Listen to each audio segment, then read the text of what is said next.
Guys, आज मैं एक्सो kitty का सीजन 1 का एपिसोड 2 एक्सप्लेन करूंगी। एपिसोड 2 की शुरुआत वहीं से होती है जहाँ पे एपिसोड 1 एंड हुआ था। यूडी किटी से कहती है, ये है डे, मेरा बॉयफ्रेंड। ये सुन के किटी को एक झटका लगता है और वो वहाँ से चली जाती है। किटी हॉल से बाहर आती है और उसके पीछे और कोई भी बाहर आता है। किटी को लगता है कि वो डे है। वो बिना मुड़े कहती है, डे, मुझे तुमसे बात नहीं करनी, मुझे अकेला छोड़ दो। लेकिन पीछे मुड़ के देखती है तो कोई और था। वो पर्सन कहता है, मैं तो बस वॉशरूम ढूंढ रहा था। फिर खुद को इंट्रोड्यूस करता है कि उसका नाम है एलेक्स फिनार्टी, मेलबोर्न ऑस्ट्रेलिया से, और वो किसमें नया टीचर है। किटी पूछती है, तुम डे क्यों नहीं हो? एलेक्स पूछता है, मतलब वो लड़का जिससे तुम बात नहीं करना चाहती? दूसरी तरफ डे यूडी से कहता है, सब खत्म हो गया।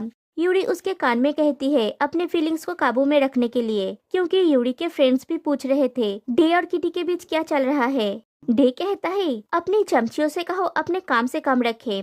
यूरी कहती है, अब से हर वक्त तुम पर मेरी नजर होगी। मैंने मॉम को बताया कि गर्मियों की छुट्टी से हम साथ में हैं, तो अब किटी को ढूंढना बंद करो और मेरे बॉयफ्रेंड बनने का नाटक करो, ठीक है? सब लोग देख रहे हैं। तभी यूरी की वो दोनों चमचियां वहाँ पे आती है और डे को देख के कहती है, ये कितना हॉट लग रहा है। यूरी उन दोनों से पूछती है, क्या उन लोगों ने जूलियाना को देखा है? तो वो दोनों कहते हैं, नहीं, और उसने आज किसी के भी मैसेज का जवाब नहीं दिया। यूरी उसे कॉल करती है और जूलियाना ही यूरी का लवर है, लेकिन कॉल अनरीचेबल आता है। दूसरी तरफ एलेक्स बकबक किए जा रहा होता है और किटी सोचती है, डे उसके पीछे क्यों नहीं आया। फिर वो एलेक्स से कहती है, अभी जो हुआ उसे भूल जाओ, मैं अंदर वापस जा रही हूँ और उसे मुझे जवाब देना ही होगा। ये कह के किटी फिर से अंदर जाती है। किटी को मिन्हो और वो दूसरा लड़का मिलता है। मिन्हो कहता है, ये लड़की हम कोरियन लड़कों को पोकेमोन समझती है, इसे सबका अटेंशन चाहिए। किटी कहती है, मैं डे को ढूंढ रही हूँ। दूसरी तरफ यूडी और डे बाहर आते हैं। डे कहता है, यूडी अब बस करो। यूडी कहती है, ऐसा तो नहीं हो सकता। तभी उन दोनों की उस लेडी से मुलाकात होती है जिससे डे सुबह फीस के बारे में बात कर रही थी। वो डे से कहती है कि उसे डे की फीस मिल गई है। वो चले जाने के बाद डे यूडी से पूछता है, तुमने मेरी पूरी फीस भर दी? यूडी कहती है, हाँ, जब मैंने डील की थी तब मैंने कहा था, समझो अब तुम मेरे एहसान तले दब चुके हो। इधर वो दूसरा लड़का किटी से पूछता है, आखिर तुम हो कौन? किटी कहती है, मैं किटी सॉन्ग कवि। वो लड़का पूछता है, तुम किटी हो? किटी कहती है, वेट, क्या तुम क्यों हो? चैंपियन, अमेरिकन दोस्त और बड़े दिल वाला। क्यों कहता है, बिल्कुल सही पहचाना। किटी कहती है, मुझे अभी डे से बात करनी है। मिन्हो कहता है, उसकी दूर की दोस्त तुम ही हो। किटी कहती है, अगर ये क्यों है तो तुम शायद हो मिन्हो। अब समझी। डे कहाँ है? दूसरी तरफ डे यूडी से पूछता है, वो ये सब नाटक क्यों कर रही है? उसकी मॉम को ये सुन के कैसा लगेगा कि ड्राइवर के बेटे ने उनकी बेटी को फंसा लिया? यूडी कहती है कि उसकी मॉम सोचेगी कि उसने उनका ध्यान खींचने के लिए ये किया है, और फिर वो कहेगी कि छोड़ दो इसे, उन्हें सच ना पता चले, यही अच्छा है। डे कहता है, ठीक है, लेकिन उसे पहले किटी से बात करनी होगी। लेकिन यूडी उसे रोक लेती है और कहती है, उसे बाद में समझा देना, आज शाम तुम मेरे साथ रहोगे। दूसरी तरफ जीना एक स्टूडेंट से बात कर रही होती है। तभी वहाँ पे यूडी और डे आते हैं। जीना कहती है, यूडी, इससे मिलो, ये है मेडिसन, मिलर्स की बेटी। तुम्हारे डैड और उसके पेरेंट्स आज रात डिनर पर बिजनेस के बारे में बात करेंगे। यूडी मेडिसन को हेलो कहती है और फिर अपने मॉम से कहती है कि डे उसका बॉयफ्रेंड है। जीना पूछती है, अपने ट्यूटर को डेट कर रही हो? डे जीना से पूछता है, आप नाराज तो नहीं है प्रिंसिपल लिम? जीना कहती है, बिल्कुल भी नहीं। यूडी जीना से पूछती है, क्या उन्होंने जूलियाना के पेरेंट्स से बात की? जीना कहती है, सब कुछ ठीक है, हम बाद में बात करेंगे, और मेडिसन को लेके वहाँ से चली जाती है। तभी किटी आके डे से पूछती है, ये सब क्या हो रहा है? डे कहता है कि उसने कुछ गलत नहीं किया। किटी कहती है, तुमने बस मुझे चीट किया है। और यूडी से पूछती है, तुम गुस्सा नहीं हो? इसने हम दोनों को चीट किया है। यूडी कहती है, नहीं, सिर्फ तुम्हें चीट किया है, मुझे तुम्हारे बारे में पता था, तुम डे की अमेरिकन दोस्त हो ना, बस मुझे ये पता नहीं था कि तुम दिखती कैसी हो। तभी कैमरामैन आके उन दोनों की फोटोज क्लिक करते हैं और किटी दूर से उन्हें देख रही होती है। यूडी का डैड यूडी और डे को देख के जीना से पूछते हैं, हमारे ड्राइवर का बेटा यूडी की बॉयफ्रेंड है? और किटी सोचती है, ये थी मेरी स्टोरी, मुझे उस लड़के से प्यार हुआ जो एक नंबर का झूठा था, पूरा मक्कार, और मैंने इसके प्यार में पड़ के लाइफ के इतने साल बर्बाद कर दिए। किटी वहाँ से जाने लगती है और कपकेक के स्टैंड के साथ उसका धक्का लग के सब कपकेक्स गिर जाते हैं और फिर उस पर किटी गिर जाती है। डे आके पूछता है, क्या तुम ठीक हो? लेकिन किटी वहाँ से चली जाती है। वो बाहर आके सोचती है कि वो घर वापस चली जाएगी, यहाँ टूटा दिल लेके रहने की कोई जरूरत नहीं है। वो डॉर्म में जाके सामान पैक कर रही होती है, तभी डे के बहुत सारे मैसेजेस आते हैं। डे उससे बात करना चाहता है, तभी वो मेन डोर ओपन करने की और किसी के बात करने की आवाज सुनती है। किटी लाइट्स ऑफ करके ब्लैंकेट ओढ़ के सोने का नाटक करती है। वो डॉर्म रूम डे और उसके दोस्तों का ही होता है। मिन्हो डे से यूरी के बारे में पूछता है कि ये सब कैसे हुआ। डे का नाम सुन के किटी फिर से उठ जाती है और बेडरूम के डोर पे कान लगा के उनकी बातें सुनने लगती है। क्यू डे से कहता है कि ये सही नहीं है, तुमने किटी के साथ गलत किया, तुमने सबके सामने ब्रेकअप कर लिया। मिन्हो कहता है ये तो ब्रेकअप था ही नहीं, उनका रिलेशनशिप पूरा फेक था। ये सुन के किटी के मुंह से आवाज निकल जाती है और ये सुन के वो 3 जन रूम के अंदर जाते हैं और ब्लैंकेट पकड़ के खींचते हैं तो किटी निकल आती है और चारों चिल्ला उठते हैं। तीनों लड़के भाग के ड्राइंग रूम एरिया में आते हैं। किटी उसका पेपर दिखाती है कि उसे यही ड्रॉम अलॉट किया गया है। डे कहता है सॉन्ग कवि, सॉन्ग लड़कों का भी नाम होता है, इसलिए मैनेजमेंट वालों ने तुम्हें गलती से लड़कों का रूम दे दिया। मिन्हो कहता है इसने ये जानबूझकर किया है डे के साथ रहने के लिए और मेरे साथ भी। ये लड़की एयरपोर्ट से मेरा पीछा कर रही है। किटी कहती है मैं तुम्हारे पीछे नहीं पड़ी हूँ। डे पूछता है किटी क्या हम बात कर सकते हैं? किटी कहती है मुझे तुमसे कोई बात नहीं करनी है, और जब तुम्हारी मॉम गुजरी तब मैंने तुम्हें जो नेकलेस दिया था वो मुझे वापस चाहिए। डे कहता है वो नेकलेस यही कहीं पे रखा होगा, मैं ढूंढ लूंगा। किटी कहती है तुम्हें ये भी नहीं पता कि वो कहाँ है? डे वो नेकलेस मेरी माँ का था। डे कहता है मैं वो वापस कर दूंगा किटी, मैं वादा करता हूँ। किटी कहती है तुम्हारा वादा बिल्कुल तुम्हारी तरह झूठे है।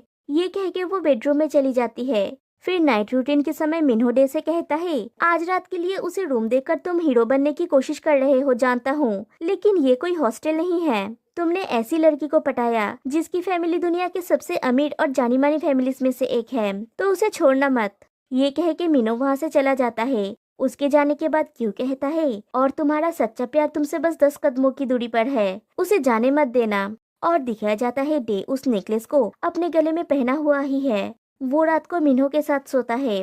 फिर वो किटी को मैसेज करता है कि तुम्हारी मॉम का नेकलेस मैंने पहना हुआ ही है, तुम्हारे देने के बाद से मैंने उसे नहीं उतारा, लेकिन वो तुम्हें वापस देने से पहले मैं तुम्हें कुछ बताना चाहता हूँ। लेकिन किटी ने उसे ब्लॉक कर दिया है।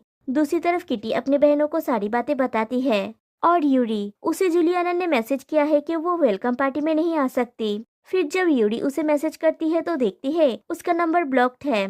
फिर उसे गर्ल्स ग्रुप में से एक मैसेज आता है कि उसके डैड की एक वीडियो लीक हुई है कि आज रात उन्होंने एम्प्लॉय के ऊपर अपना गुस्सा निकाला, और यूरी उस वीडियो को देख के हंसने लगती है। फिर सुबह होती है। अर्ली मॉर्निंग किटी रेडी होकर अपना लगेज लेके एयरपोर्ट के लिए रूम से निकल रही होती है, तभी देखती है डे उसके रूम के सामने सो रहा है। वो साइड से अपना सामान लेके निकल जाती है। फिर जब वो कैंपस से जा रही होती है वो एक चेरी ब्लॉसम का पेड़ देखती है जो उसने अपनी मॉम के एल्बम में देखी थी। किटी भी उस पेड़ के सामने सेल्फी क्लिक करती है। फिर एक रॉक को देखती है, वो भी उसकी मॉम की एल्बम में है, और वो सोचती है शायद यूनिवर्स चाहता है कि मैं ना जाऊं। दूसरी तरफ डे किटी के बेडरूम में नॉक करता है और कहता है यूरी और उसके बीच सब कुछ फेक है, प्लीज एक बार दरवाजा खोलो, मैं तुम्हें सब कुछ बताता हूँ। तभी वहाँ पे उसके फ्रेंड्स भी आ जाते हैं। मिन्हो कहता है सुनो नक्चरी और घमंडी लड़की, स्कूल का पहला दिन है और हमें तैयार होना है। और थोड़ा पुश करते ही डोर ओपन हो जाता है। क्यू और मिन्हो देखते हैं कि किटी चली गई। वो लोग पीछे मुड़ते हैं तो डे भी वहाँ पे नहीं होता। दूसरी तरफ यूरी के घर पे उसके मॉम डैड देखते हैं कि उसके डैड का वो वीडियो वायरल हो गया है और कोरियन और इंटरनेशनल न्यूज चैनल्स में भी उसके चर्चे हो रहे हैं। अब उनकी इमेज एकदम मिट्टी में मिल चुकी है और शायद मिलर हॉस्पिटैलिटी के साथ भी उनकी डील कैंसिल हो जाएगी। और न्यूज में ये भी दिखाया जाता है कि मिस्टर हान की बेटी मतलब यूरी ने उसके फादर की उस वीडियो की मीम बना के पोस्ट किया है। इसकी वजह से यूरी को उसके डैड से काफी डांट पड़ती है। जीना कहती है एक तरीका है सब कुछ ठीक करने का, तुम्हारी बेटी का अफेयर हमारे ड्राइवर के बेटी के साथ चल रहा है, उससे घर बुलाओ और जॉब दे दो, प्रेस कॉन्फ्रेंस बुलाओ और दिखाओ कि तुम उसे अपना रहे हो और उसे जॉब दे रहे हो। दूसरी तरफ डे किटी के पास पहुंचता है और उसे कहता है तुमने जो कल देखा। तभी उसे यूरी का कॉल आता है। वो कॉल कट करके फिर से कहने जाता है, फिर से कॉल आता है। डे कहता है ये कॉल क्यों कर रही है? किटी कहती है क्योंकि वो तुम्हारी गर्लफ्रेंड है। डे कहता है नहीं प्लीज मेरी बात सुनो। किटी कहती है नहीं, कल जो कुछ भी हुआ उसके बाद तुम जो कुछ भी कहो मैं यहाँ नहीं रुकूंगी। और वो जाने लगती है। डे उसका हाथ पकड़ के उसको अपनी बाहों में ले लेता है और कहता है, शायद मेरे कुछ करने से रुक जाओगी। दोनों एक दूसरे को किस करने वाले होते हैं, तभी कोई आके डे का नाम पुकारता है और वो डे का डैड होता है। किटी पूछती है, तुम्हारा डैड यूरी का ड्राइवर है? डे का डैड डे से पूछते हैं, तुम यहाँ पे क्या कर रहे हो? प्रेसिडेंट हन तुम्हें ढूंढ रहे हैं, हमें जाना होगा। और उसे लेके वहाँ से चले जाते हैं। थोड़ी दूर कार में यूरी और उसके डैड उन लोगों के लिए वेट कर रहे होते हैं। एक एग्जीक्यूटिव प्रेसिडेंट हान से कहता है, यूरी ने डे की कॉलेज की फीस दी है। मिस्टर हान कहते हैं, हम वो पैसा वसूल कर लेंगे उसे इंटर्न रखकर। तभी डे का डैड डे को वहाँ पे लेके आते हैं। प्रेसिडेंट हान कहते हैं, ये नाइट सूट पहन के क्यों घूम रहा है? यूरी जाके डे से कहती है, अभी हमें प्रेस कॉन्फ्रेंस में जाना होगा। डे पूछता है, ये कौन सा नया नाटक है? तुमने कहा था मैं आज किटी को सब कुछ बता सकता हूँ, हमारी डील खत्म हो गई। यूरी कहती है, अब खेल बदल गया है। किटी दूर से ये सब देख रही थी। यूरी जाके किटी से कहती है, हमें एक बहुत ही जरूरी काम पे जाना है, नहीं तो मैं तुम्हें एयरपोर्ट ड्रॉप कर देती। और वो लोग डे को लेके वहाँ से चले जाते हैं। प्रेस कॉन्फ्रेंस में मिस्टर हान कहते हैं, उनसे गलती हुई है और वो अपनी गलती मानते हैं। क्यू और मिन्हो उनका इंटरव्यू देख रहे होते हैं। तभी किटी डॉर्म में लौट आती है। मिन्हो पूछता है, तुम तो चली गई थी ना? किटी कहती है, गई थी, लेकिन मैं अभी यहीं रुकूंगी। लेकिन तुम्हारी जानकारी के लिए बता दूं, मैं डे के लिए नहीं रुक रही हूँ। मेरी मॉम यही पढ़ती थी और इसलिए यहाँ पे रहकर लगता है वो मेरे इतनी करीब है जितनी पहले कभी नहीं थी। और तभी वो देखती है कि डे टीवी पे है। किटी कहती है, डे परेशान लग रहा है, कुछ तो है जो ठीक नहीं लग रहा।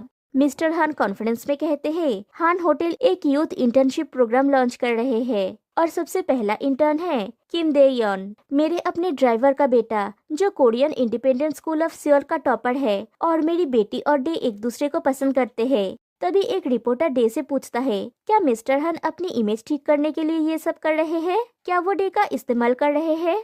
डे पहले थोड़ा घबरा जाता है, फिर कहता है, नहीं, मिस्टर हान ने सब सच कहा है, वो बहुत अच्छे हैं। फिर वो जाके फिर से यूरी के पास खड़ा हो जाता है। यूरी उसका हाथ पकड़ने जाती है तो डे अपना हाथ हटा लेता है और किटी को समझ आ जाता है कि ये सब फेक है, मतलब पूरा रिलेशन ही फेक है। और यहीं पे एपिसोड 2 एंड हो जाती है। तो गाइस आज के लिए बस इतना ही, फिर मिलते हैं नेक्स्ट वीडियो में, तब तक के लिए बाय बाय।